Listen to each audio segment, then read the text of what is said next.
General নলেজের অত্যন্ত গুরুত্বপূর্ণ তথ্য নিয়ে চলে এসেছি। চলো আমরা তথ্যগুলিতে আলোকপাত করি। দেখো, পরবর্তী বৈদিক যুগে উল্লেখিত ত্রুপ কথার অর্থ কী? অর্থ হলো টিন।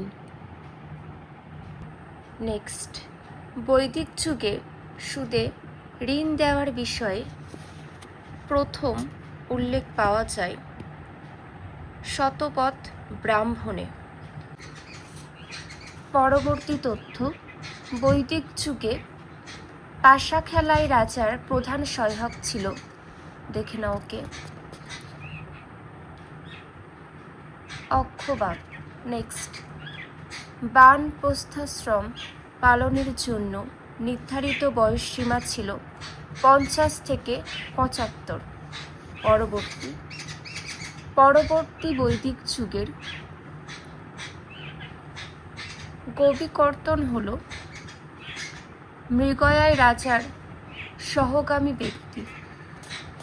নেক্সট, বৈদিক যুগে প্রচলিত শিক্ষা ব্যবস্থা সম্পর্কে কোন বিবৃতিটি সঠিক নয়?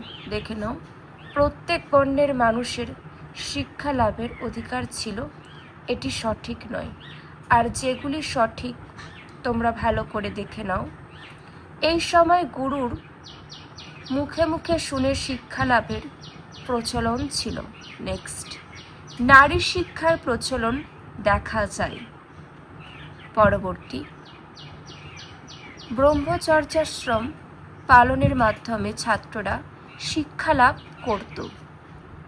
পরবর্তী, বৈদিক সাহিত্যের কোন অংশে নারীকে সকল দুঃখের কারণ হিসাবে অভিহিত করা হয়েছে? দেখে নাও উত্তরটি। পরবর্তী, বৈদিক ধর্ম পরবর্তীকালে কি নামে বিকাশ লাভ করে? ব্রাহ্মণ ধর্ম। পরবর্তী প্রশ্ন, বৈদিক আর্যরা প্রথম যে অঞ্চলে বসতি স্থাপন করেছিল সেটি হল সপ্ত সিন্ধু। নেক্সট, ইন্দ্র ও বরুণ কোন ধর্মের উল্লেখযোগ্য দুটি দেবতা? ইন্দ্র ও বরুণ বৈদিক ধর্মের উল্লেখযোগ্য দুটি দেবতা। নেক্সট, ঋক বৈদিক যুগে যুদ্ধের দেবতা ছিল ইন্দ্র। পরবর্তী তথ্য, বৈদিক সভ্যতার অর্থনীতি নির্ভর ছিল কৃষিকাজ ও পশুপালন ভিত্তিক। পরবর্তী তথ্য, বৈদিক সভ্যতার সময়কাল ছিল রাজতান্ত্রিক। পরবর্তী, বৈদিক যুগের দুটি বিখ্যাত প্রতিষ্ঠান ছিল সভা ও সুনীতি। নেক্সট, বেদ শব্দটি বিদ থেকে উৎপত্তি হয়েছে। এই বিদ শব্দের অর্থ হলো জ্ঞান।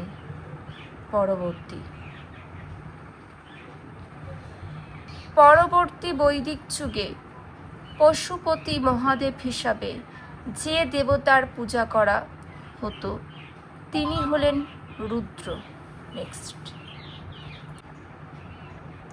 পরবর্তী প্রশ্নগুলি দেখে নাও, এগুলোর উত্তরও দেওয়া আছে।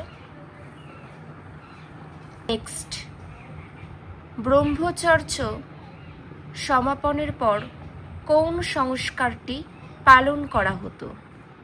সমাবর্তন। নেক্সট, নিম্নলিখিত কোন যজ্ঞকে ঋষি যজ্ঞ বলা হয়? ব্রহ্ম। নেক্সট, কে 13টি সংস্কারের কথা বলেন? দেখে নাও এটি, পরাক্কর। নেক্সট, সংস্কার সম্বন্ধে প্রথম যথাযথ ব্যাখ্যা দেয়? দেখে নাও উত্তরটি। নেক্সট, বেদারম্ভ সংস্কার উল্লেখ করা হয়েছে, এটির উত্তর দেখে নাও। পরবর্তী প্রশ্ন, কোন ধরনের বিবাহে পাত্র নিজের বিবাহে নিজেই পৌরোহিত্য করেন? দৈব। নেক্সট, স্ত্রীর স্বামী যে বিবাহে স্ত্রীধন অপুত্রক স্ত্রীর মৃত্যুর পর পান। দেখে নাও।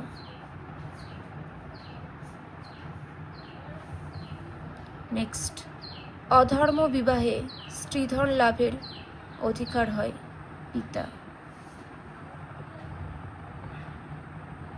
নেক্সট,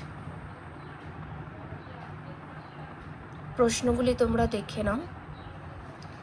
যে তথ্যগুলি তুলে ধরলাম প্রত্যেকটাই ভীষণ গুরুত্বপূর্ণ। চেষ্টা করবে এগুলো নিজেদের খাতায় লিখে নেওয়ার। এখান থেকে প্রশ্ন আসার সম্ভাবনা প্রবল রয়েছে, আর তোমরা নিজেরাও বুঝতে পারছো।